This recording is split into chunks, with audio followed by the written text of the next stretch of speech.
It was an early and chilly morning for the Mazza Vineyards in Northeast today. It's a yearly gamble with Mother Nature. Will the temperature get to the frigid 17 degrees needed to produce their award-winning ice wine? If not, the crop could be lost. This morning, the Mazza family, employees, and volunteers let out a sigh of relief when the temperature finally hit that magic number. So this is our annual effort to pick our Vidal Blanc grapes that are frozen on the vine for ice wine. So we've got two different vineyards, some here down at Mazza Vineyards, who's got some up at the John and Cindy Moorhead farm as well. We've got crews at both, so we're hoping about 4 hours or so by mid to late morning we should have everything off between the 3 or so acres that we've got hanging.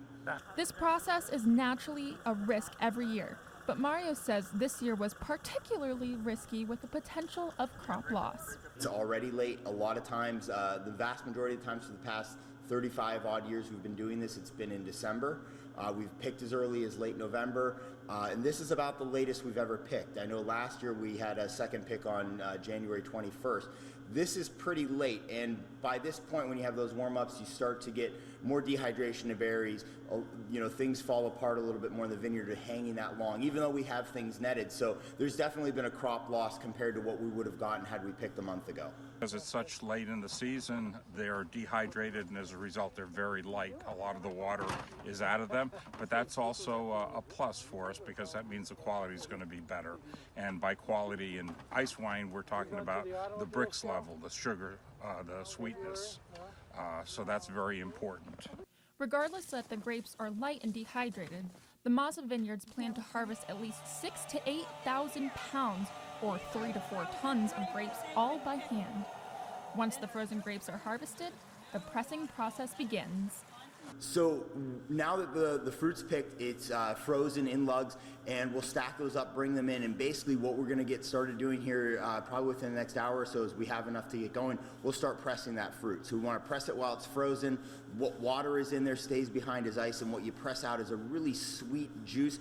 And what that allows us to do is when we ferment that, we leave a lot of that natural sugar left over, and that's how you create that very intense, concentrated, sweet finished dessert-style wine with ice wine.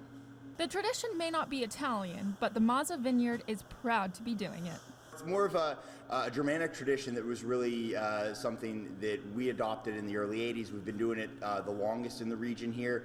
It's just a really unique wine. It's great. We get people that have come out and joined us year after year beyond our staff and our team here. And some of those people, it's just a neat story to tell. You did what? You went out and picked grapes at what temperature?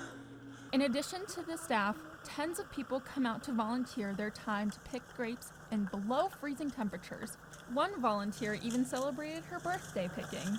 Probably about 25 to 30 people here, volunteers and staff, and then there were probably a dozen other volunteers and staff at the other vineyard site.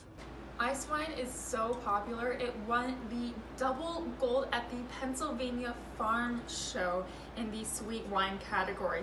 Now, don't expect to be getting any of this year's wine anytime soon. It takes a long time to ferment and press this wine. So you'll be seeing this wine on the shelves sometime later this year. In Northeast, I'm Emma Rose Lewis, YourErie.com.